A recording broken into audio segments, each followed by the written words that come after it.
Salut ta voix. On est les premières 11 des Marguerite de Flandre de Goncourt. Et on va vous parler de la situation des femmes après les élections des États-Unis.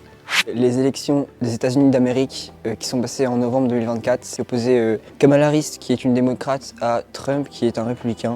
Et Trump a gagné les élections. Trump est un antiféministe contre le hashtag MeToo qui veut promouvoir une politique misogyne, à l'image d'un influenceur masculiniste, Nicolas J. Fuentes, qui a écrit sur X « Your Body, My Choice Forever » le 5 novembre 2024 pour célébrer la victoire de Trump. C'est une phrase qu'il a repris de cet influenceur qui était à l'origine utilisée par des féministes « My Body, My Choice ». Donald Trump s'est toujours prononcé contre l'avortement. Le milliardaire républicain avait en 2020 été le premier président à se rendre à la Marche pour la vie, grande messe annuelle des militants anti-avortement. Donc, durant la campagne, Donald Trump ne s'est pas penché sur la question, mais l'opinion publique étant favorable à l'avortement. Il a répété qu'il voulait laisser les États trancher. Tout juste réélu à la Maison-Blanche, Donald Trump s'est prononcé contre l'avortement et l'arrêt Roe versus Wade. Cette loi garantissait à toutes les Américaines de pouvoir avorter, mais cette loi a été révoquée en juin 2022 par la Cour suprême. Les droits à l'avortement avaient déjà reculé dans de nombreux États.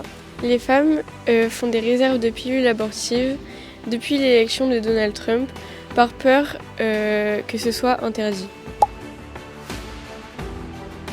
Les femmes françaises sont inquiètes pour leur liberté de recourir à l'interruption volontaire de grossesse.